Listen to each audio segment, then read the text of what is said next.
Hello everyone, welcome to the Tao of Cybersecurity Part 2. This is Part 2 in a long-running series of lectures on the art or path of cybersecurity and especially threat intelligence and how it relates to it. I'd like to open with saying that defining and establishing cybersecurity is a tough endeavor. We've talked about this a little bit in the first lecture. We're going to continue on with several cybersecurity and intelligence topics.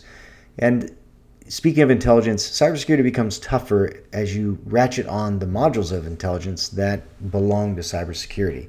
It's probably one of the more misunderstood interactions in cybersecurity, and sadly, the industry is full of vaporware. In fact, selling vaporware in this environment is the norm. It's a rare month that occurs without some kind of grandstanding on one topic or another related to it, especially some vapor-filled methodology, wondrous fix-it-all tool or software, or my personal favorite, AI can do it all, peddling that happens frequently, or automation that will solve the world somehow. Really, it's just one sort of nonsense after another that ends up blowing up our news feeds with one wondrous fix after another. But frankly, they all miss the point. Success in cybersecurity is absolutely none of those things. There are no magic beans, there are no holy trees, there are no yellow brick roads. It's not software, it's not hardware, it's not processes, at least not alone, that's for sure. It's no single thing. And that's where people miss what's going on. There is no single fix or thing.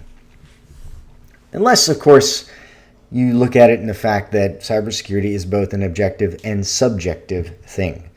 Using thing very flexibly here, we can talk about cybersecurity having the properties of objectivity, but also being completely and utterly influenced by perceptions, judgments, and emotion. Now, I personally define it as being like the stock market, having played with it here and there myself and have friends who are very much into it and a few that are just on the edges like myself. I know that there's this misunderstanding that's out there that it's all about numbers and it's all about logic and that really drives everything. But in fact, it's really highly influenced by emotion. And I would give you as proof the recent events around GameStop and Reddit. That completely upended everybody's logic and thought process on how it would work. Not because what they did was wrong or that they did something illegal, but because of the fact that it was a 0 day. It was perfectly a 0 day in every sense. It was something they weren't watching for, it was a gap in the way things worked, and it functioned to upend the market and make something happen that otherwise they thought shouldn't. In fact, it was a very subjective thing that happened because it was very emotional, especially if you read the rally cries that really forced that surge to move the market the way it did. Completely fodder for a different topic, for sure, but still relevant. I mean, cybersecurity and threat intelligence, as they come together especially, is exactly the same. There's a very emotional, very subjective component to it. How many people, for example, have bought in, they bought the boat, they bought the ranch, into joining everything from sharing groups to using feeds, throwing out open source intelligence. They jumped on that bandwagon, not only in the past, but still do today. The sheer fact is all those things have their place, but when used emotionally, when you just inject them subjectively into cybersecurity and think they're going to complete some kind of magic intelligence circle for you, all these tools become very useless. They can be differentiators, but not without thought, not without planning and objective review on whether they should or can even be used. In fact, instead of jumping on the next best thing, or jumping on repeated mantras that have failed consistently enough to persist, people need to understand cybersecurity. Spend the time on it. Spend the time to understand what the science and art of it is all about, and get down to the brass tacks realization that it's really about data and the privacy of data. And once you understand that, you can really incorporate the cybersecurity you need into what you want to protect and how to secure it. Now, when it comes to cybersecurity, it means you need to know things. You need to have know-how. You need to take time to learn, not just about you, but learn, and not just learn data, but learn about your enemy. Learn about your threat actors that are possible enemies. Have knowledge on them, knowledge of how they come into being, knowledge of threats, on hazards, how vulnerabilities happen, how what you buy may bring more vulnerabilities in or less vulnerabilities in. Know how they apply to you. Know how they apply to you in context and personalized to you. In fact, knowledge about yourself, knowledge of threats and hazards, you running audits, doing assessments. Those are the things that tell you what you have, where it is, what state it is in, and what you can do about it. It's really all about getting to know yourself, being fluent in you. And frankly, not having that information. And believe you me, it's not sexy. It's tough to look at yourself. But it's good advice, right? Chicken soup for the soul and the company you are trying to protect and all that. It doesn't have cool labels, though. There's no wonder-filled marketing names like Next Generation or New Wave or Intelligence Edge attached to the idea that you need to know yourself, which can make it a tough sell. Not only to yourself, but maybe to executives or decision makers. But frankly, you need to know yourself. It's going to be simple to say and very tough to do. And it definitely won't carry quite the same jazz as saying our new nifty, whatever it's called, AI-driven wonderkin will solve all our problems. But frankly, not having that information means you increase the likelihood of incorrect predictions in relation to security. It makes judgments, which will happen. We're people. It will happen, especially difficult, because the human factor will complicate it all. The same human factor that will save and sink you, your company, can do the same thing. The human factor will complicate it all. It will save and sink you. It can do both things. In fact, in relation to information, the more information at your disposal that you can understand and process and contextualize will be your saving grace. And the exact opposite. If you get a waterfall of data that creates endless fatigue, alerts without end, information you can't capitalize on, all that can kill you and create paralysis. I'm kind of wandering off topic just a little bit here. Let me try to stay on there. Cybersecurity is many, many things. It's a metric to grade, a judgment to make, a prediction or factual depiction of the past. It's kind of all those things individually enrolled into one. Not to mention, not just a little bit confusing. None of us seem to have a singular definition for it. But let's do our best. Let's get back to cybersecurity as an objective item with some subjective layering. To be effective in cybersecurity, you need to attempt a couple of very important things. One, you need to have in your hands the facts you need. And if you lack direct facts, you need to be able to make accurate predictions of the real world. If you don't know what your network topology looks like, you need to at least have a prediction of what it likely looks like and try to make your academic map match the real world one as soon as you can. And you need to do that in every area that could be impacted in relation to security, which again, as a redefining element, is data and protecting it. You need as many and as much predictions and facts about that as possible. And you need both in equal or double amounts, if you will. You need more facts than predictions, but one will fit for the other if you have to.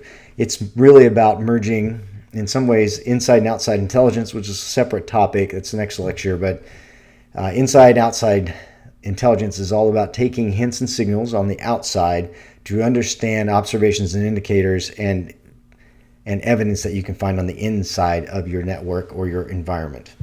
I'll leave it there, but you can use that information and predictions that you can make from facts you do know to evaluate threats or your defensive measures or whatever, and then make judgments of the effectiveness of both or either of those things: security tools, monitoring systems, response times, people, whatever it might be you're trying to measure.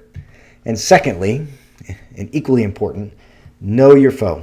Know the relationships between the factors that drive them and those that drive you. And know that's not a one-time thing. It's actually a very complex thing that will include multiple fixed, static, but ever-changing sets of factors that will combine everything from motivations to tools to frameworks to attackers in different countries, attackers here locally, situational, non-situational factors, and so many things that will change but yet stay the same. It's one of those things where it will be a paradox that you'll have to work through. And you need to also understand that the defender, which typically is you, the person I'm talking to, will do their best to try to accurately as possible perceive, measure, and understand every relevant factor they can. So from that understanding, they can assess which ones will influence cybersecurity for their company. And you equally need to understand that the attacker, which would be the person who's trying to get in, who's trying to thwart everything you're doing to protect your assets, your understanding, your intellectual property, whatever it might be, They're equally trying to accurately perceive, measure, and understand all the relevant factors so they can get in, so they can assess which ones will influence your cybersecurity in the way they want. It will be the same agenda with just a different side of the same coin. And it's worth noting that in this case, the way of cybersecurity will consist of all these things wrapped in principles, axioms, concepts, and terms, just like any other industry, any other niche. It will be a niche in language. We'll have our own meta language. And you definitely have seen this, I'm sure, just the sheer fact of attacker, an APT, an incident, and so on. All those things are a language, a meta language that's built around cybersecurity. So cybersecurity can be refined in a way from earlier definitions in the first part of the lecture and the lecture before this to include like the simulation of intelligence from as many as possible different factors that help make up its language. So if we can describe it, it's a threat, it's a hazard, it's an attack, it's a vulnerability, it's a system, it's a software, it's hardware, it's entry, et cetera, then we can define it and incorporate it into our understanding. But keep in mind, as cool as cybersecurity is, and even if you get a good grasp and understanding of it, it is an interdependent thing. Interdependent thing, to make sure I said that clearly. It's like a toddler in many ways. It has to be monitored and cared for. It cannot survive alone. Worse, it's constantly changing, growing, and adapting to a very perilous environment. Not so unlike a child, it's influenced by both positive and negative elements. And so that is important to incorporate. In fact, it's worth a moment to say that really after you've kind of absorbed everything I've said so far, I want to add a few other concepts, and it's important to say that there's two kind of thorns, is what I call them, but two kind of things that will exist in real life that would just pierce right through you and blow up security if you're not careful. In fact, they'll worsen any already ugly situation into a horrible, horrible one. And I've kind of broken them out here, and you may not have thought about them in this context, but they're very, very critical to cybersecurity and your understanding of it. When you go online or when you access information digitally, there's two things that you do. You trust everyone involved, all the humans, all the machines, and so on. And my best example here is, let me finish. And two, the communication channel or system is trusted as well. When you open your phone and you access something, you trust the data that you've kept on your phone. You trust that it's safe, that it's in a certain state. You trust the phone won't steal it or change it. You trust that updates won't break it. And then you trust that where you're going and the medium you're using, right, whether it's Wi-Fi or your own system built into whether you use AT&T, Verizon, or whatever mobile system you're using to provide your internet, you trust those. You trust those implicitly. You don't necessarily question them, which by default means that the negative elements in play in cybersecurity as it relates to that will be both people and systems. The aphorism that people are both your greatest and deadliest assets wasn't born from nothing. The same can equally be said about software and the internet. It can be the devil. It can also be an angel. It can be either one, which is what makes measuring cybersecurity and understanding it well so tough. It's impossible to be utterly objective. Even with software and systems, which seem like things that could be measured objectively, it's very, very difficult. And don't get me started on the human element. If you thought software is tough to be objective with, humanity is even worse. So to answer any question properly, answer any of these things, you have to ask the right questions. You have to know what to ask for. And you only know what to ask for by asking for the wrong things at first. And so you just have to constantly ask and probe and prod and continually query and check and challenge assumptions, focus on things, accept no truth, accept no absolutes, be inquisitive, do so repeatedly, poke and prod, poke and poke again, know what you need to protect, question that constantly as an example. I have data. Do I know where it's at? Do I know how long it's been there and what state it's in?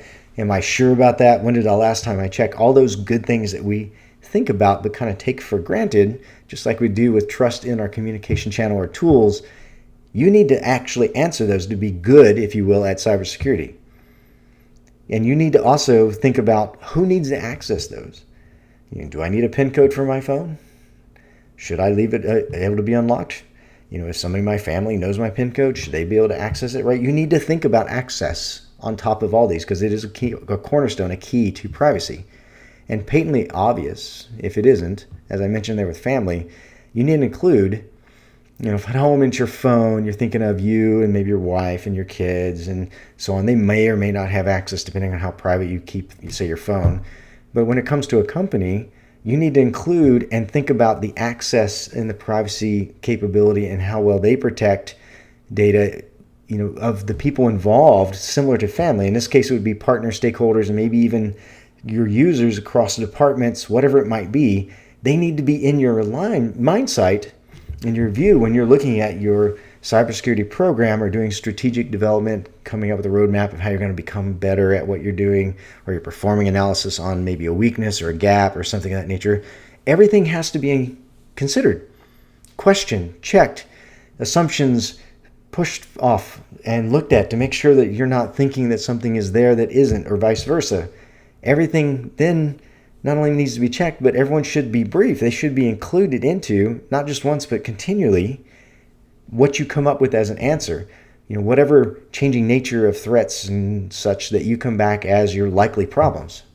Sometimes we call this a threat landscape or a threat review. It has plenty names, but the reality is that process of knowing yourself, understanding also who could threaten you and how and what your hazards might be, and then coming up with a strategy and the ways that you're going to combat that and keep your data that's yours private and in your hands and not someone else's, is really the answer that we're talking about. It's part of the Tao, the way of cybersecurity, and then by proxy, threat intelligence and intelligence as well. And none of this will be easy at all. And you have to figure out the when and where and how in some ways to ask those questions to get the answers you need. Like when, and it's not a one-person job, and it's not necessarily a departmental job. It's kind of difficult, and depending on how unique you are, it can be even harsh to know when to and how to ask. You can rely on your own capabilities, but sometimes it can be difficult to figure out when to go ask somebody else for advice. Where's that line where I can speak about the things that are within my company without giving away that data, right? And that occurs in strange ways. So that back to the idea of trust, kind of attaching to the same topic. Do you trust a third party enough to go ask them for an answer to a question that's going to reveal a lot of internal data? Do you, just the same time, you might also ask, hey, I have an off-premises data storage solution that I'm using and I love it, but is it right to trust that solution? Is it doing everything we need, or do I need to look for something I have more control on? All those are part of your questioning. Or should you avoid it all and keep everything on-prem? Some people do. That can be a right answer. That's the point of the strategy, and understanding you and your enemy and your hazards. And it's most especially for things that you find incredibly valuable, which frequently is called crown jewels, which I personally despise as a term, but really your most current high-value assets in your company, which typically tends to be data these days, is what you might want to consider and make sure it's protected so that those things you see as most private stay that way. Now, I've kind of meandered a little, but finding answers is not really super easy, mainly because this is not a super easy topic to find the right answer to, if you will. It's kind of like life. You get back what you put into it. You get back what you challenge it to do. Things don't get handed to you. Cybersecurity doesn't happen magically. It has to be worked on. And it's dependent on a lot of technical, human, and situation-specific factors that you can't control. So really, I guess I want to say, to make it clear, there's no one place of truth. So even if you do find the right person to get advice, to give you help, to give you the right guidance you will need, you need to be careful, because you may need to actually get that guidance across multiple sources. There may not be one place that can tell you everything you need. I'll kind of stop there because sometimes I bridge into new topics really quickly. So let me wind down, because I want to keep this part 2 fairly short and as much on topic as my brain will allow us. I want to restate that cybersecurity is about protection of data, the privacy of data. It's a non-concept in a way, especially in our increasingly fast-paced world. Very little seems private. Every time you turn around, somebody's asking for your data. Do you accept these cookies? Do you even know what you're accepting? You go to get a vaccine. They want to know a mile about you and your history. Sometimes I'm like, okay, you want my firstborn? You went through generations of information. It's like, okay, how much data I got to give here? To achieve any kind of security, you just have to accept that you have to hide, lock, or conceal from illicit entry items that you really, really want to keep private. And it's not an easy thing, but there's a path to it. You can achieve and maintain this, even if temporarily. We call it falling forward a lot of times, where you achieve a state, and then it falls, and you have to pick it back up again. As long as that falling is always ahead of you, you're okay, because it's the way ahead is always going to be full of pitfalls and human problems. You can trip over those and fall in pits all day long. As long as you keep falling forward, you're okay. The minute you start falling backwards, you're going the wrong direction. And that's in some ways why cybersecurity exists as well, as kind of as a capstone to this, whether it's intelligence, cybersecurity, or research, or you're in a SOC, or whatever it might be. Our job is to help pick you up when you fall in those pit holes, right? When you trip over problems, and make sure that we stay on tack, that you stay on focus, and that you try to make sure that everything that is yours stays yours, and that it doesn't get in someone's hands, or they don't see it, or whatever it might be. Basically, keep everything private. So I'm going to end the lecture here. Thanks for your time. I really hope this was helpful. Again, this is meant to be thought-provoking and get you to consider that cybersecurity is not so much a thing, but actually a process that includes many things, as we said earlier, both objective and subjective, and that it's also part science and art, and that ultimately it's the pursuit of protecting privacy and securing data. Thanks for your time.